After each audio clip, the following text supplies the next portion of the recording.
Hello, and welcome back to Baby Elias's stories. We now return to Blade Runner 2, The Edge of Human by K.W. Jeter. Chapter 2. A razor of light cut the sky. Deckard looked up through the interlaced branches, the dense weave of the forest. In silence, whatever had left the hair-thin wound in the night fire leaked through was too far away to hear. He tracked its progress beneath the stars' cold points, from south to north, banking east. From L.A., then where else? The long spark faded, leaving a red trail more inside his own eye than in the upper atmosphere. He kept looking, head tilted back, as he knelt down to scoop more of the fallen wood into the bundle he already held against his chest. Whoever was up there had throttled the engines back from long to short range. That was why the light streak had cut off so abruptly. The spinner could descend anywhere within 100 kilometers from this point. Getting one arm around the bundle, he stood up, turning slowly and listening, though he knew the vehicle would be right on top of him before he heard it. With his other hand, he reached inside his jacket and touched the grip of the gun he found there. Silence, except for the smaller creatures that crept through the mat of dead leaves and pine needles beneath his feet. Once more he glanced at the bare night sky. Then began the slow uphill trudge toward the cabin. "Honey, I'm home." It was a bad joke. The silence inside was the same as out. "Why don't you put the gun to your head? That'd be just as funny." He pushed the plank door closed with his heel and dumped the bundle into the corner by the rusting stove. He let the fire go out hours back. While he'd slept, his exhaled breath had formed ice on the one small window. He uncurled himself from the nest of blankets on the floor. He always slept next to the black coffin, as though he could wrap his arm around her shoulders and bring her close to himself. Hold her without killing her, merge his wordless dreaming with hers, while the clock hands scraped away the last minutes of her life. But instead, he slept alone, except for his own hand pressed against the machine's cold metal, as though he could feel through the layers of micro-circuitry the glaciated pulse of her heart, hearing the sighing breaths that took hours to complete. Once, nearly a year ago, he'd pulled the cabin's rickety wooden chair beside the coffin, sat and watched the imperceptible motion of her breast, rising with the microscopic pace of her oxygen intake. Holding himself as still as possible, leaning forward with his chin braced against his doubled fists, so he could detect through the coffin's glass lid the slow workings of her semi-life. When he'd sat back, one full cycle of her respiration later, shadows had filled both the room and the hollow space between his lungs. He got the fire in the stove lit, adjusted the dampers, and stood up. For a moment, he warmed his hands, spine hunched inside the long coat that had served him well enough in the city, but was completely inadequate up here. He rubbed the forest's chill from his bloodless fingers, then glanced over his shoulder. She was still sleeping and dying as he'd left her. As she would be until he woke her up, not with a kiss, but with a minute adjustment inside the coffin's control panel. "There," he spoke aloud. "That's better." Not to hear his own voice in the silence, but to remember hers. What it had sounded like. What it would sound like the next time. On the window glass, the crystals of ice melted into cold tears. "Let's see how you're doing." "Yeah, you're all right." His hands had unstiffened enough that he could take care of her, the only way that was left to him. He knelt down beside the black coffin, the way he had in front of the wood stove. The pair of low trestles that he'd hammered together raised the device off the cabin's unswept floor. With his fingernail, he pried back the panel's edge. Running a little high on the metabolics, he'd become so familiar with the workings, the revealed gauges and readouts, that he could monitor them without bringing over the kerosene lantern from the table. "It's all right," he murmured, as though leaning down in absolute darkness to find a kiss. "I'll take care of them for you." With one fingertip, he brought the LED numbers to what they should be, then closed the panel. On the wall above the coffin, he hung a calendar that had been left by the cabin's previous occupants, whoever they'd been.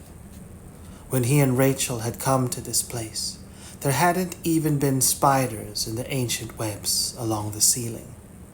The calendar was way out of date, 2 decades old, a faded holo shot of the millennium's celebratory riots in New York's Times Square. It didn't matter. All he used it for was to mark off the days, the interval that the still rational part of his head had ordained, until the next time he'd wake her up. At first, it'd been every month, her long sleep broken for a full day, 24 hours of conscious life, time together. Real time. Everything else was waiting, for him even more than her. At least she could sleep through her dying. He didn't have even that luxury. Now it was every 2 months, for 12 hours, a decision they'd made together, the grim economy of her death. No, he thought, mine. He stood back up, the calendar's numbers, black beneath the X's he'd scrawled with a half-charred scrap from the wood stove, stood in neat graveyard rows on the curling page. 2.5 weeks until the next time they could be together. Restless, he walked outside the cabin again. In the narrow cathedral of trees, he touched the gun inside his jacket and wondered why he didn't just end it now. "I know what's on your mind," a voice spoke from behind him. He felt another's hand touch his shoulder. He didn't dare look around because he knew the voice. Her voice. "I bet you do," replied Deckard. Weariness swept over him, a last defeat. He'd hoped he'd be dead before he got to the point where he began to hallucinate. In the moon's shadows, the small creature scurried away through the dead leaves, as though in holy dread. since you're just something inside my head anyway. Am I? A soft whisper as he felt her hand, brush the side of his neck. How do you know? He sighed.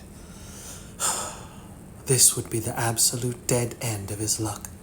To wind up arguing logic with his own hallucinations.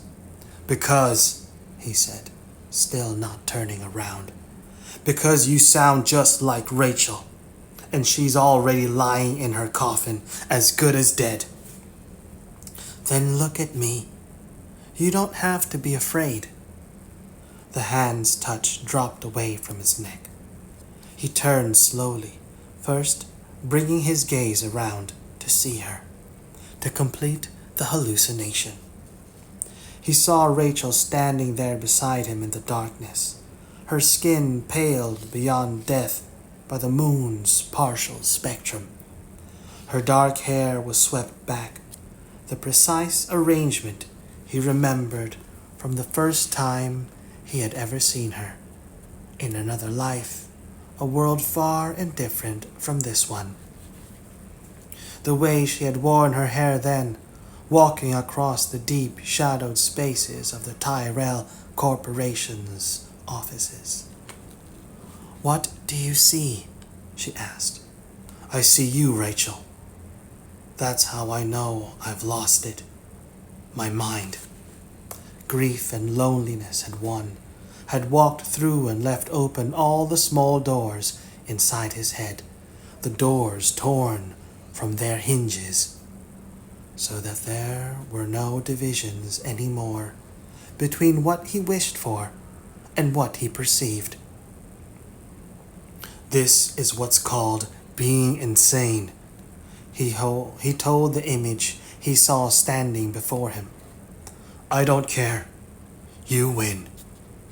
A sad smile lifted a corner of the image's mouth, the image of the woman he loved. Is there no possibility?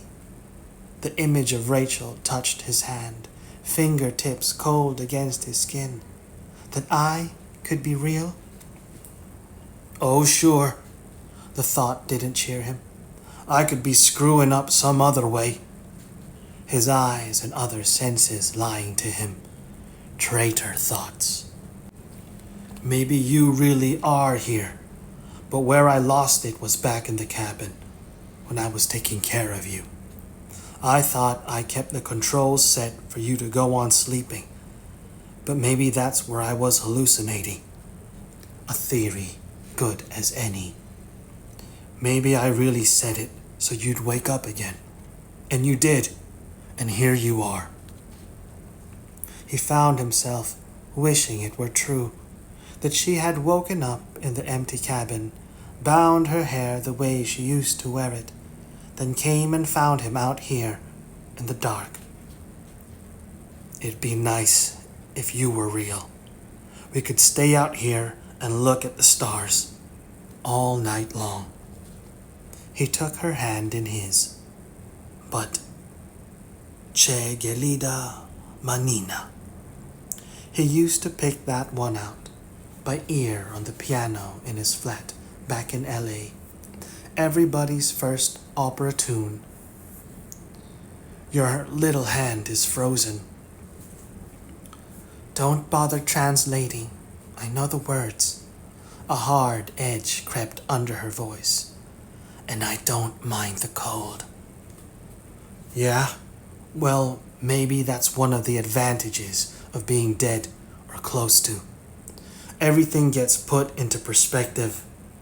He dropped her hand and reached back inside his coat. The lump of metal was as cold as her fingers had been, real or hallucinated.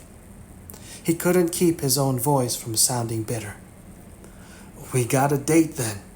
If we don't freeze to death out here, when the sun comes up, we can review our operations. Deckard extracted the gun and held it out, flat on his palm toward her. He spoke the words that had been silent in his head before. Why wait? You poor, stupid son of a bitch. You're pathetic. She slapped the gun from his hand, sending it spinning into the darkness. Why do you Blade Runners always wind up so ready to off yourselves? The voice's edge sharpened to a withering contempt. The gun was lost somewhere in the forest's mat of rotting leaves. So she must be real, he thought. He would never have gone so crazy as to have thrown the gun away himself. You lost your final option if you did that. It's the curve. He looked back around at her. What they call the Wambog curve. That's why. You land far enough along it and you start thinking suicide's a good idea, unless you got a reason not to. Cop mysticism. Spare me. She shook her head. You were burned out a long time ago. She peered more closely at him. So what was your reason? You were, Rachael. The absent gun still seemed to weigh against his chest. Even before I met you. How sweet. She reached up and laid her hand against his cheek. If he'd turned his head only slightly, he could have kissed her palm. Come on. She drew the hand away. Let's go up to the cabin. Walking toward the distant yellow spot of the lamp, she glanced over her shoulder and the fur-like collar of her coat. Oh, and you're wrong, by the way. I'm not Rachael. What? He stared after her. What are you talking about? I'm Sarah. The bare trace of her smile, the tilt of her head, indicated an obscure victory. I'm the real one. He watched her turn and start walking again. A moment later, he followed after her. This is a spooky thing, isn't it? She looked up from the coffin and toward him. Don't you think so? I suppose. Standing by the wood stove, Deckard glanced over his shoulder, past her, through the cabin's small window. He could see outside the dark bulk of the spinner the woman had piloted here. He'd been right about the trace of light he'd spotted in the night sky. Its simple, fiery word had been meant for him. Now he rubbed his hands, trying to get the stove's warmth deeper inside than his skin. You live with the dead. You get used to things like that. Not quite dead. When Sarah had entered the cabin, she'd walked over to the bulky device, knelt down by the low wooden trestles, and ran an expert scrutiny over the control panel's dials and gauges before standing back up. Looks like you've been taking pretty good care of her. These transport sleep modules aren't all that easy to run. It came with a manual. Did it? She nodded, impressed. You must have hired yourself some fine thieves. She placed her hands flat against the glass lid and gazed down at the mirror-like image of her own face. Ones that good usually don't come cheap. There were some old debts owed to me. He watched her, not sure what he felt at seeing a woman who looked like Rachael but wasn't. From being in the business, you might say. Or was she? He didn't know yet. Sarah continued gazing at the sleeping woman inside the coffin. New life, she murmured, brushing her hand across the glass, as though tenderly stroking a sister's brow. New life the dead receive.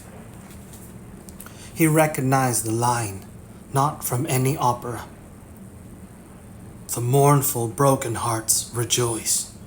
One of his own aunts, the church-going one, had used to sing it.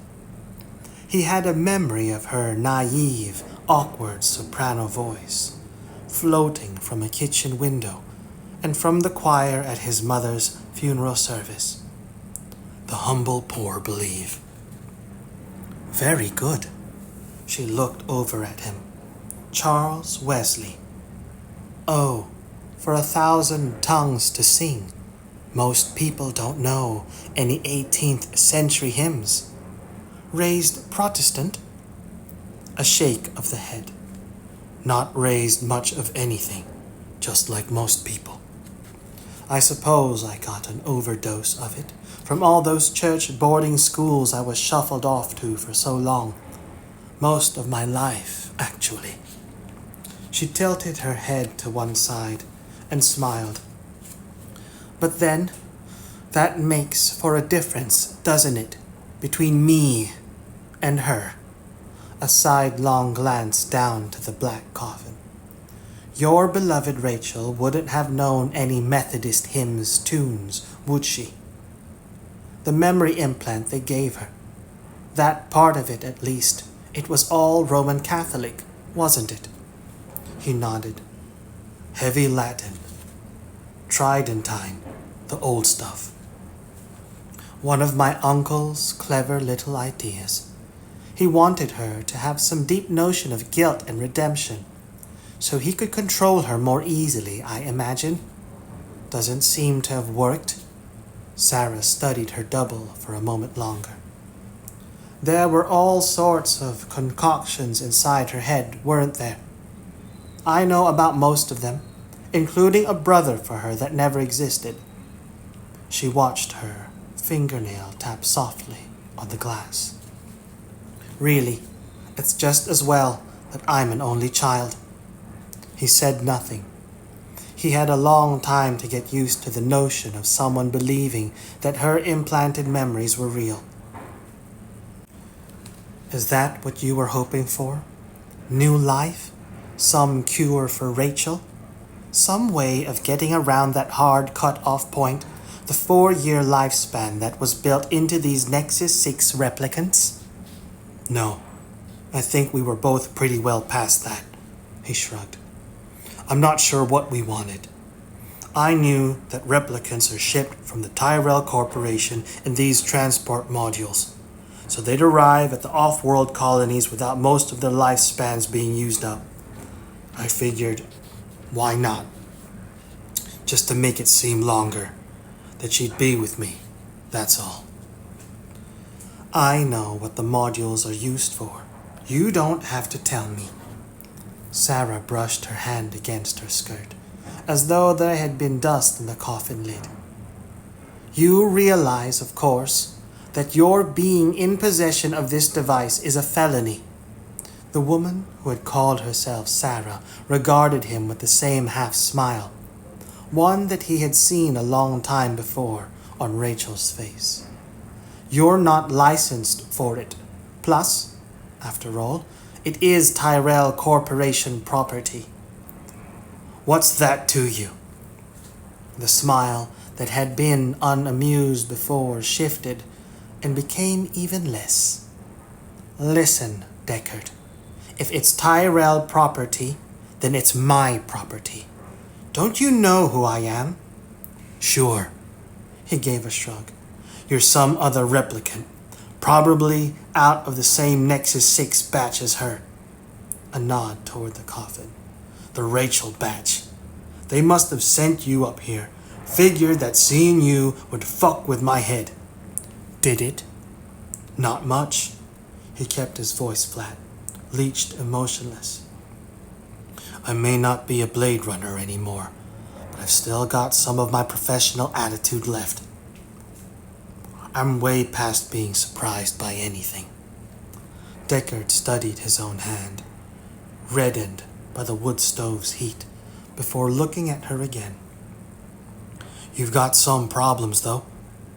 They must have programmed you for delusions of grandeur. Tyrell property doesn't belong to you. You belong to the corporation. Your problem is that you don't listen. Ice at the center of her glare. Didn't you hear what I said? I'm the real one. I'm Sarah Tyrell, the niece of Eldon Tyrell. Remember him? You should. You and all the rest of the LAPD's Blade Runners were about zero use in keeping every escaped replicant on the planet from just walking in and out of Tyrell headquarters. If you'd been doing your job, my uncle would still be alive. That's one of the reasons I quit. I didn't think keeping Tyrells alive should have been a part of the job description. Facing her was like standing at the cabin's open door during a hard winter storm.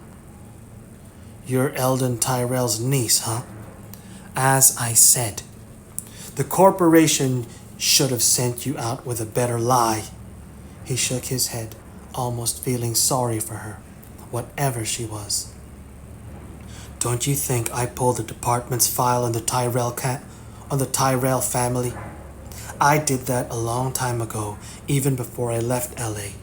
Eldon Tyrell had no nieces, nephews, kids of his own. Nothing. Nada. He was the last of the line. Thank God. Her smile appeared again. The police files have a hole in them. I was born off-world. There wouldn't be any record of me in the files unless my uncle had wanted it to be there. And he had a thing for family privacy. Good for him. But the files include colony births. You could have been popped anywhere from Mars to the outreaches, and you'd be in there. She half sat upon the edge of the coffin, the high, collared, and expensive-looking coat falling open. I wasn't born in any of the colonies. One hand brushed a fragment of blackened leaf from the synthetic fur, but in transit, and not a UN ship. Private. Impossible. There hasn't been a private space flight since. That's right. She knew he could see it, that she had him then. Since the Salander 3, the last one before the UN clamped down on corporate interstellar travel. The last one, and it was a Tyrell operation. That's where I was born, on Tyrell Corporation property, inside it actually, and way beyond UN jurisdiction. The Salander 3. He nodded slowly, mulling the information over, trying to dredge up from little-used memory whatever he knew about it. The dates seemed right, just far enough back so that somebody could have been born aboard the craft and have grown into an adult by now. That wasn't the problem. Private sector travel beyond the Earth's atmosphere had been forbidden by the UN authorities for a reason, and the Salander 3 had been it. A failed expedition to the Proc system. Failed despite the billions that the Tyrell Corporation had poured into the effort, and that was about the limit of public knowledge. Eroded even further by collective memory failure. But the police files on the matter weren't any better. Once, when he'd first started retiring escaped replicants for a living, he'd poked through the department's online files, looking for anything that'd help give him a handle on his walking, thinking prey. A search keyed on Tyrell gave him days' worth of department's internal memos and reports, the corporation's own press releases, product schematics, research papers from their bioengineering labs, the works. Punching in Salander 3 had mired him in one screen after another of access denied and authorized personnel only flags, password requests way beyond his rank. He'd already been savvy enough about how the department worked to know that prying off a lid weighed down with that many alarms and padlocks would get him nothing but hex marks in his own personnel file. Going offline and into the basement morgue of hard copy printouts had been even spookier.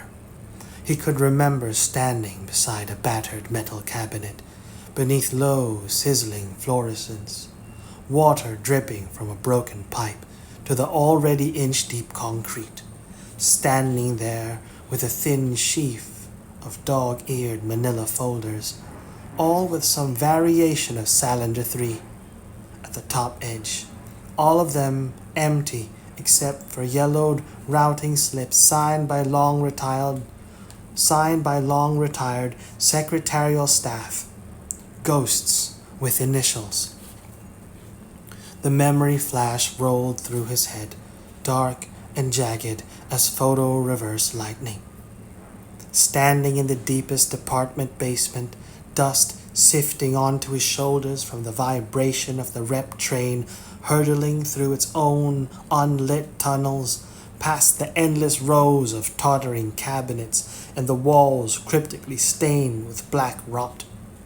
The files had been pulled from on high, from the top government levels, like God reaching down into the affairs of men, and never returned. Maybe they'd all been ashed the day after the one marked on the routing slips. That's what it'd be like to die. He thought then and now, or at least the old, comforting notion of the process. You ascended, leaving your empty manila folder behind on the ground, but you didn't return. Not ever. Where'd you go? Where are you? He kept his eyes closed, walking around in those echoing rooms inside his head. A little more poking around online had brought him a few scraps. A low-res news photo of the Salander 3's mission leaders. Anson Tyrell and his wife, Ruth, setting out with big smiles for Proxima. And 6 years later, the day after the Salander 3 had come limping back to the docking terminals out at San Pedro, the notice of the cremation service for them. You didn't need cop savvy to get suspicious about that one. There wasn't a cover-up deep enough to keep corpses frozen between here and Prox from giving off the decayed smell of murder. And now he was standing here, decades, and what might as well have been a world away, with their grown-up orphan child in front of him. Listen, Deckard, I don't have time for you to go fading out on me. There's never time for that. Her voice, the same as Rachael's but with a tighter and harder edge, stung him back into present time. He saw her still standing beside the black coffin. So you're the daughter of Anson Tyrell, is that it? Very good. You're up on your Tyrell genealogies. And since Eldon Tyrell was his only brother, and no other family besides me, that means I am Tyrell now. Sarah's gaze set level into his. I inherited the world's largest privately held corporation. The whole thing. Not bad. But before that, while your uncle was still alive, he used you for...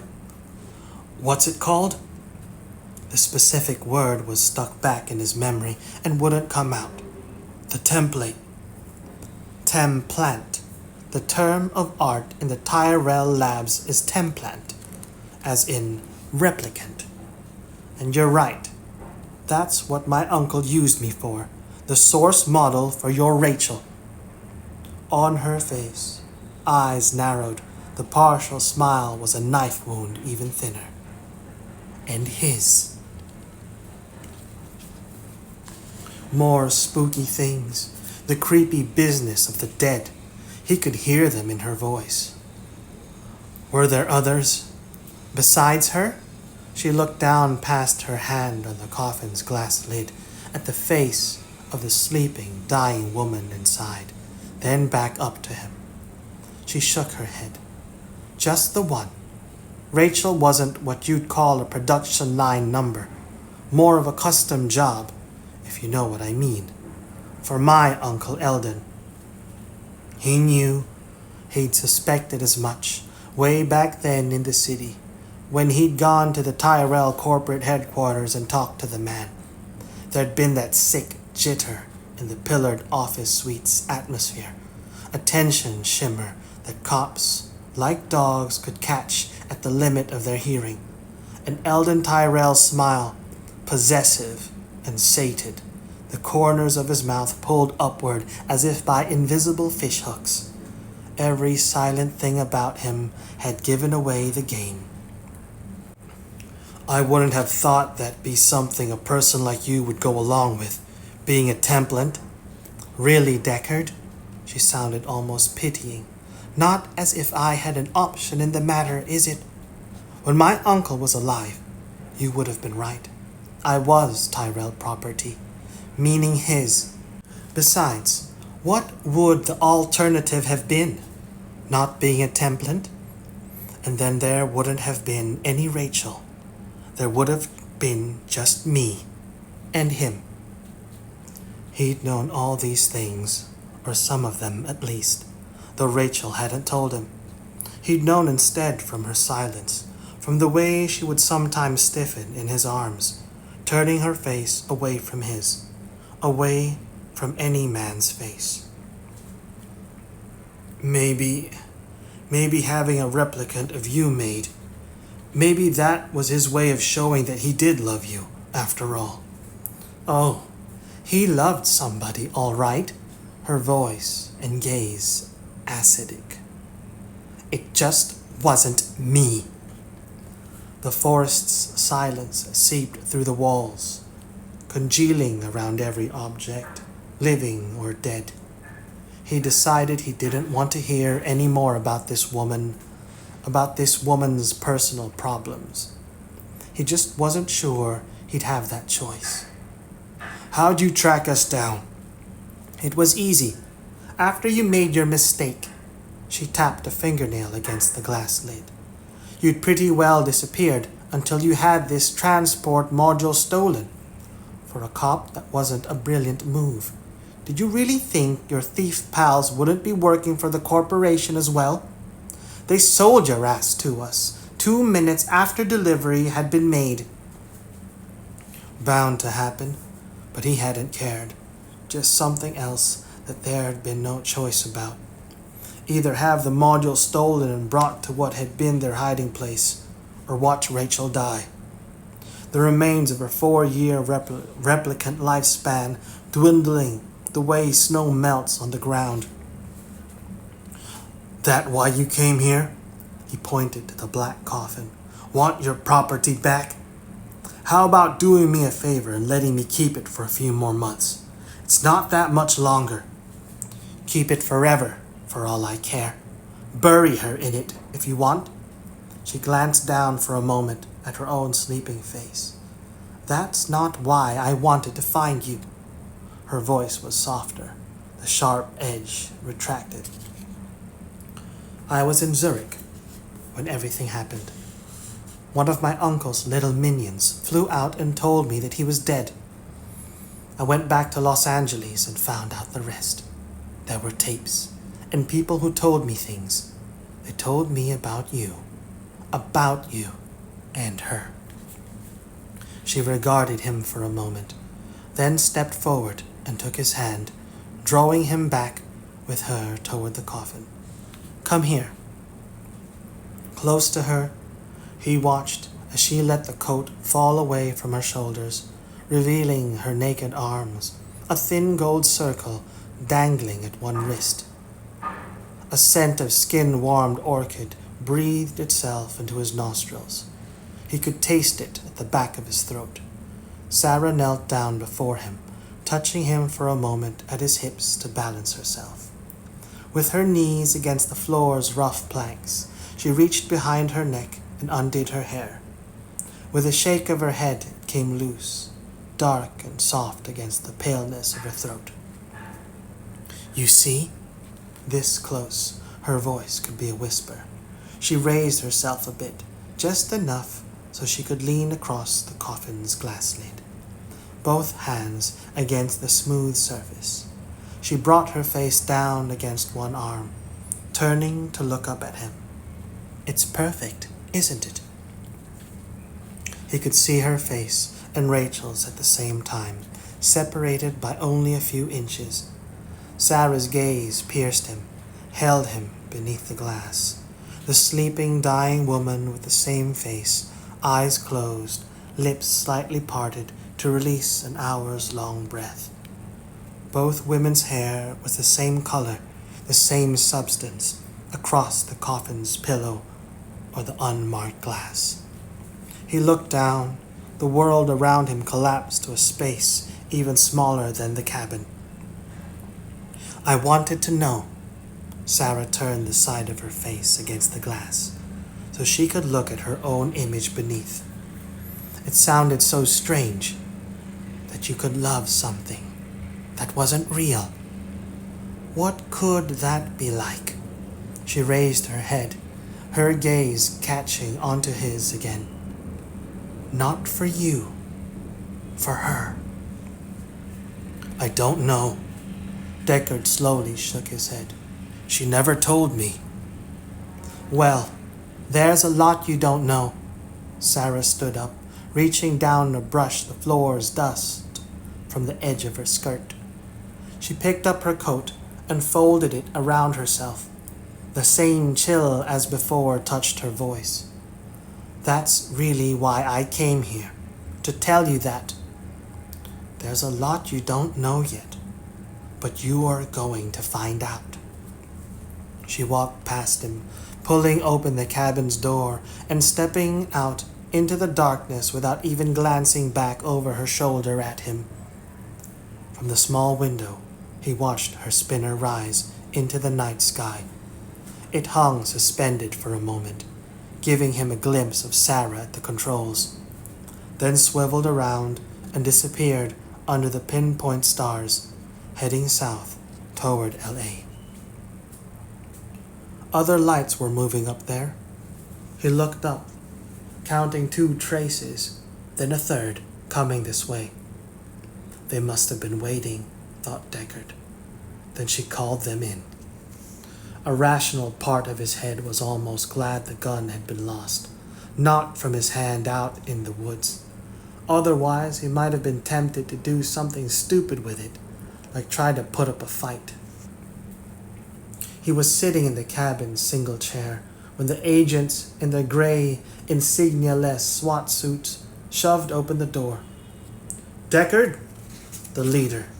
There were half a dozen behind him, sheer overkill, aimed an assault rifle's short barrel toward his chest. All the men had buzz cuts and hard machine-like faces. They could have been LAPD elites, but he didn't recognize any of them. Before he could answer, the leader smiled and pointed the weapon toward the ceiling. Good. You're being smart. He sighed. These gung-ho types had always given him a cramp. What do you expect? You're coming with us, Deckard. Can't. He tilted his head to indicate the coffin beside him. I've got to take care of her. She'll keep. 2 of the other agents had stepped behind the chair, yanking him from it by his arms pulled to the small of his back. This won't take long. The spinners were unmarked as well. Are you guys Tyrell? He studied the team's leader as the canopy swung down into place. On the man's breast pocket was a name tag that read, Anderson. You don't need that information.